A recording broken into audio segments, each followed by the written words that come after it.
Good morning, gentlemen. Jim Tracy, Land Use Council for Fred Hill Materials.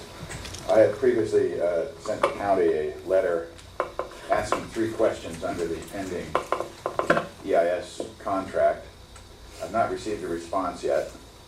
I will wait until Thursday of this week, close of business, and if no response is received by that time, then my responsibility to my client is to file a writ of mandamus and declaratory judgment order in that Superior Court on Friday. This is stupid. Answer the question. We don't have to go through that part of the process and cost the county more money in legal expenses. I hope the county will be forthcoming with the answer. That doesn't mean you're not going to be sued. It does mean we'll avoid at least one expensive, unnecessary expense in the process.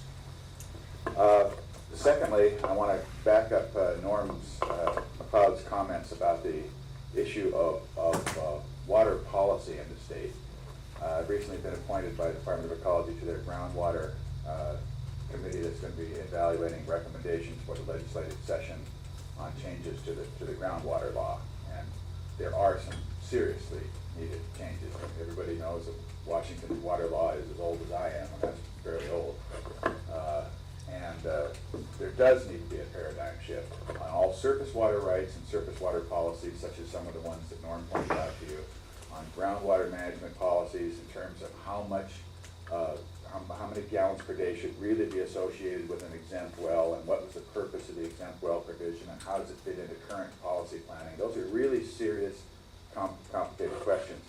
And to the extent that this administration or any county administration can help support the Department of Ecology in trying to come up with a consensus rather than an ideologically based policy for the state's waters, and that's been the problem.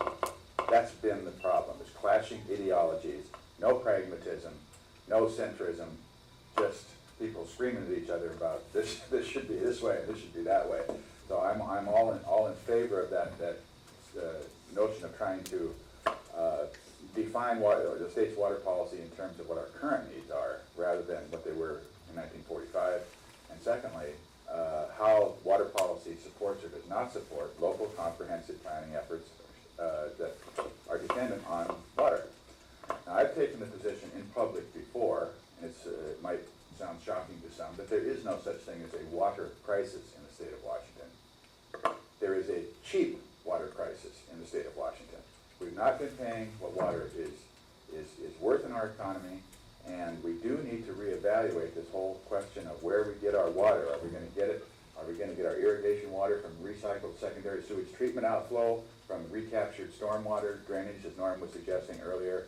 How are we going to use the assets that we have, including desalinization, which some countries live on right now? So we'll always have water. The question is how expensive is it going to be for us to get it. Thank you.